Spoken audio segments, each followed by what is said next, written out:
Hey everybody, welcome to Hearside. I'm Patrick. And I'm Paul. And we're talking about real life events that really should have been turned into movies by now. And we release new videos every Tuesday and Thursday around 8 p.m. GMT.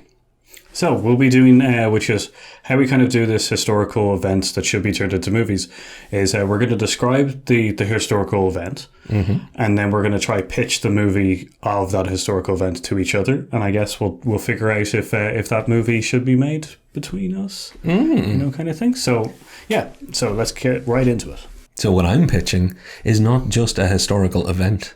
I'm pitching one of the greatest real life people who many of you will never have heard of. And that's a tragedy because Nellie Bly, not her original name, that's her pen name, because she was an investigative journalist of some renown, because her life is epic. And this lady kicked ass on all sorts of levels at a time when being a lady was difficult, when sexism was, how should we put this, rampant. To start off her story, she was a young lady. I'm not going to give you her whole backstory. She was a young lady, about 16, 17, read a newspaper article that said, what are women good for, or what are women for? And the thesis of the article was cooking and making babies, because it was a time that we should all very much regret.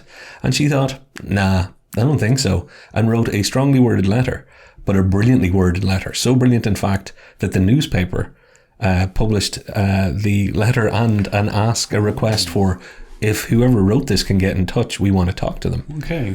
That's how she became a journalist. The newspaper actually got her because she was so good. Wow. And by the time she was, she was a young woman. By the time she was 22, 23, she had already done more than most of us do in our entire lives. For starters, Phileas Fogg's Around the World in 80 Days, the Jules Verne story. Yeah, she thought, you know what, I'll have a go at that. As in, can you make it around the world in 80 days? Yeah. And the newspaper said to her, well, obviously, some man could, but you couldn't. Because, women need bags and servants to come and help them, and travel is dangerous. To which she said, yeah, you're an asshat. So I'll tell you what, send a man out there and I'll leave at the same time as them, and you pick the man and I'll beat them. So they were like, cool, you go. Was that a direct quote from her? Yeah, the asshat thing, it's written in the library or something that she said that. Yeah. That's a direct quote. You can quote her on that. I hope she said something like that. But yeah, no, so she in a very dignified way, she was a witty woman. They backed down and were like, cool, you can do it. And to show her, to surprise everybody, because she's a practical woman, she showed up with one, small bag, another bag of money and stuff tied around her neck. She was ready to rock and roll. Yeah. She headed off around the world. She went east to west. So she left the east coast of America and headed around the world. When she got to France, she got to meet Jules Verne, talk to him about the book that he wrote. Oh, wow. Pretty cool. When she got to Japan, she got a little bit of a surprise because someone walked up to her and said, you're the woman racing around the world. And she was like, I wouldn't really call it a race against time, I suppose. And they were like, no, racing against the other woman who was here the other day. And she got to the bottom of it. Another newspaper had sent another female reporter, when they heard about this, the other way around the world. So they were racing both ways around the world. And Nellie Bly, being cool as ice, was like, I'm not really racing anybody, I'm just doing my thing. Of course she got back first. Did she? Yeah, that's great. She beat the other lady by like a day, I think, so she came back 73 days, I think it was. And that should be the end of it if you want to make a movie about somebody cool. Except no, she then went on to have herself committed to a mental asylum to do investigative journalist expose. So she had to pretend to be a crazy person in a very, very serious time as a woman. Got admitted to a mental home, an asylum, and saw how difficult and horrible the conditions were. Yeah. Her newspaper went and pulled her out. Obviously, that was the deal, safety. And she reported on it. So that was incredibly important. So you can't write this off as some vanity, I went round the world person. Wow. She was cool. And to wrap her up really quickly before I pitch this, she also, was, reported on the suffrage movement because obviously she's basically your ironclad idea of a feminist prototype back when she was being a feminist before there was a word for it. Yeah. Because she's awesome. She was the first female war correspondent World War One. Wow. You know, so not one of the easy wars. Yeah, well, Jesus. There aren't easy wars. World War One is a pretty tough one to be a correspondent on. It's tough to travel across the world at that stage. Yeah. Never mind go to a war zone. And then, of course, there's just the little stuff she did, like being an inventor and an industrialist, and doing all sorts of things. Unfortunately, she died before she was 60. I think she was about 57. But in 57 years, she did enough to deserve a movie. How would I make that movie, Paul? Yeah, go Here's for it. my really quick pitch. She would have to have, not exactly like, but a Forrest Gump level story. One of those things that catalogues her across the whole thing. There have been movies made about the specific things, like the expose in the asylum. Okay. That's all good. I think somebody needs to do her as a, this is it. This is her amazing life. So if we're comparing it to the Forrest Gump thing, it would be where Forrest Gump starts off with him being a kid with the braces and stuff. It would be, I know it starts off with him sitting on the bench. Would you do something similar? No, more in a the Forrest Gump thing would only be this spanning of life. So I think it would have to start with her and her The letter. Yeah, maybe just a little bit of background, because she had some experience with divorce in her family and a few tragedies and things like that. Okay. Do some stuff that shaped her, showed that she was always cool, and a brilliant example of feminism. And then just knock those stories in until everybody in the cinema is choking on popcorn going, and then she did what? Yeah, I can definitely see it, because you could probably get some diaries and stuff for the travel around the world and stuff. Yep. So some of the ideas, that's really good. And I have only told you like 20% because we don't have enough time to go into it. This Of lady needs a full movie. lives. This lady Okay. needs a TV series, which I think might even be in the works, but I don't know. Okay. So, am I getting a budget? Am I getting a green light? Do you have a director possibly in mind? I know I'm putting you on the spot.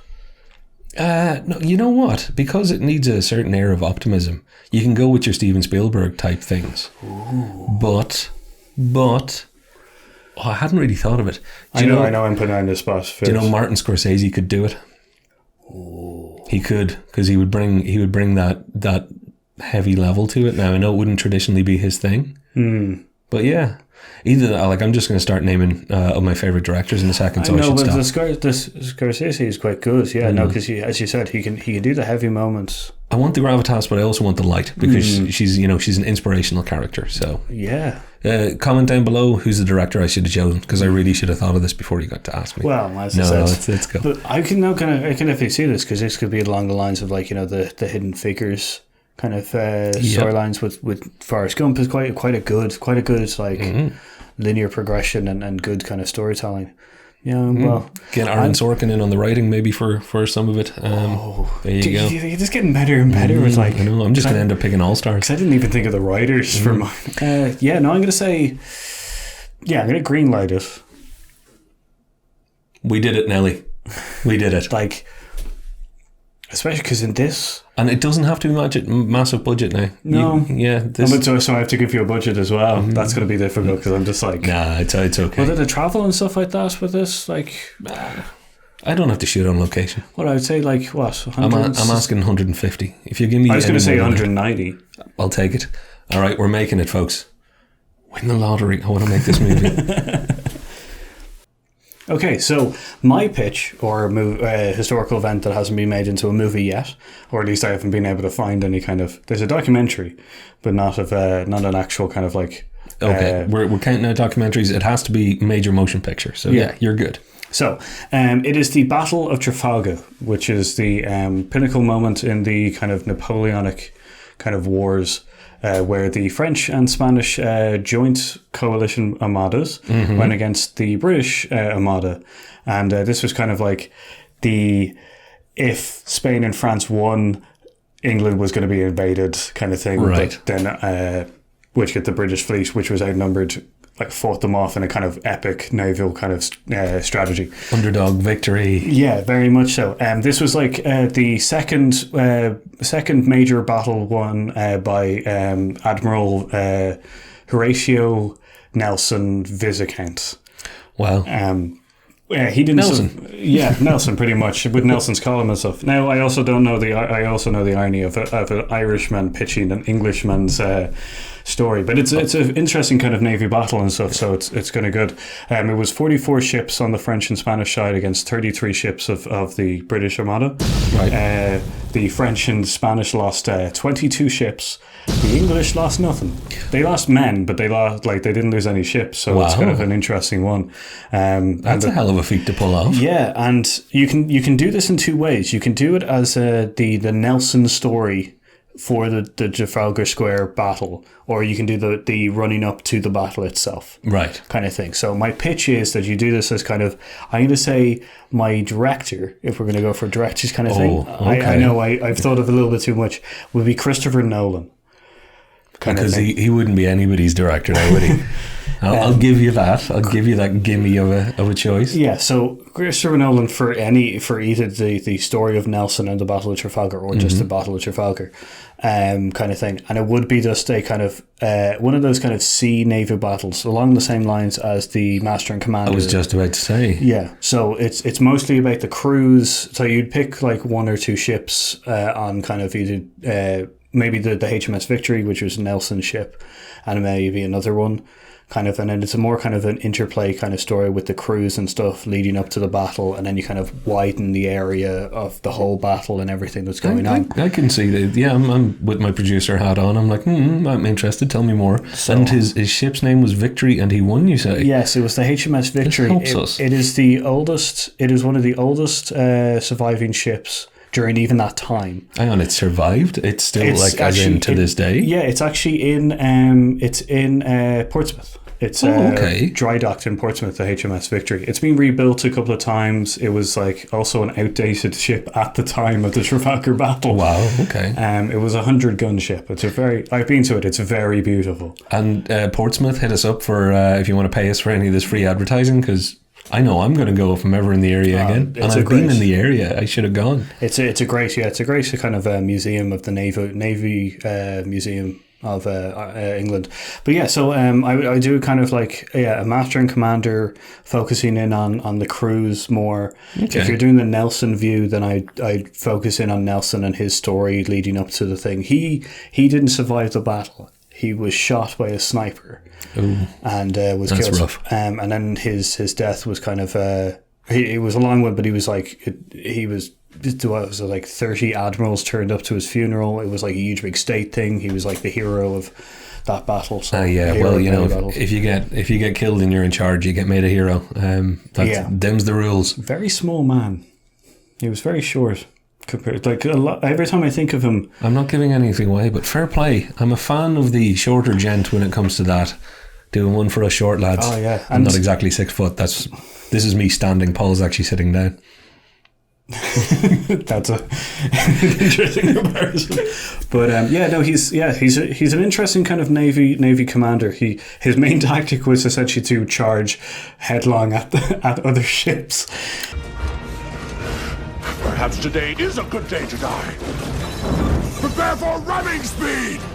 I knew a kid like that in school, actually. Yeah. His method of fighting was running directly at you with his head down and unleashing all his rage. Yeah, so it worked. It worked twice. The two major battles, major fleet engagements that he was part of. That's it worked fantastic. both times. So interesting kind of action, Christopher Nolan story. Well, then, do I get to decide if this is greenlit or not? Is that how we're doing this? Yeah. How much? What's the budget? Would you give me? Oh, well, see now. I think naval films less expensive to make than they used to be because digital effects. So it's not going to be crazy. Yeah. Pirates of the Caribbean and all that have made enough money that I can support. You know, Master and Commander's well respected as a movie. 10 Oscar nominations. It was beaten by The Lord of the Rings. There you go. So I'm gonna say I'm giving you $250 and a green light. 250, 250 million budget. Okay. It's a substantial budget. That is a pretty good one. I'm pretty happy with that. It's record-breaking budget sort of thing for this sort of film. So I am showing faith in my co-host because this is fake money. Yeah. If I win the lottery and end up with 251 million, I'm so screwed now. For our honorary mentions of kind of movies or historical events or personnel that should be made into movies, I'm going to go for, because I didn't really want to go through it, the Arctic Convoys. Oh, okay. Which is like that's for a quick way, it's the Allies were supplying the Soviet Union during World War II. Oh, okay, yeah. And the only route that they could go was which up by Nazi-controlled Norway. And Up across the top of the world, basically. And it was terrible conditions for fighting. The British merchant fleets lost like a whole bunch of warships and a lot more merchant ships. Right. Winston Churchill said it was the journey from hell. Well, that sums it up as a tough one then. Yeah, so like it would be an interesting kind of thing to do, like base it on the cruise and stuff. I could see that being a compelling movie. I really could, actually. As far as my honourable mention goes, I'm cheating a little bit because I know a movie has been made that involves this, but I think, and hear me out, and I'm going to sell this one really, really quickly, the Hindenburg, that a terrible disaster. Oh, yeah. But think about it in the lens of Titanic made all the money in the world, Yeah. and everybody knew how it ended, and it was a famous disaster. So with modern tech and modern special effects, modern visual effects, and modern screenwriting, and the ability to make better films now, somebody needs to make the humanity, Graf Zeppelins are not cool, whatever you end up phrasing it as. But you're going to get a lot of people who are like, actually, I will go, and they will sit and watch that ending. I think throw in a love story maybe, which is a bit passé, but I think it could work. Get the people in. So do a Titanic on it and make all the money in the world with the Hindenburg now. Profiting on, again, more people's hardship. Because that's the movie business. What else have you got? The one that I have is another cool one again. It would be the Hunt for Blackbeard. Blackbeard the Pirate. Yes. So there's been movies not based entirely on him. There's been movies with him maybe in it and stuff like that. So it's kind of a fictional character. But there, at one point, essentially, the East India Trading Company and the British Navy got real sick of his shit and decided to hunt him down. So everybody with a boat was out to get this guy. Yeah, everybody part of the British Empire and not pirateering, which just really didn't want to get him rid of. And he has some interesting stories. He was known as the Devil of the Sea, and he he had a flaming beard, and when he was killed, he was beheaded, and supposedly his my flaming beard moments now. Yeah. I'm gonna be like, I don't think I'd want flame near my beard because I would end up beardless. I think many of us would be. I wouldn't be called Blackbeard. Yeah. It'd be well, like, maybe it's a singe that made his beard black. Oh, look at you! There you go, beard card tips from the boys on Heroes Head. But he was when he was. I'd watch that. I would watch that. Yeah, so when he was finally captured, his head got chopped off, and his body supposedly swam around the ship 3 times. Jesus, that head was just dead weight the entire time. Yeah. So. But okay. So an interesting character, interesting period of time kind of thing. I could see it working. Like, I really could see people going to see that. And you could do it as a kind of a catch me if you can. Get yourself, the cheeky anti-hero that's running around, and then get somebody who's your main protagonist to be chasing him. That's a fun one. I think we might actually cast that one ourselves. I think we've got a few good ideas out there. Let us know what you thought of the video. Let us know if there's any real life event or happening that you think deserves a major motion picture. We'll decide if we would greenlight it and what kind of budget you'll get. But we'd love to hear in the comments down below. So like, subscribe, share, do all the good YouTube things, wherever they are. Yeah. And I've been Patrick. And I've been Paul. And we'll see you next time.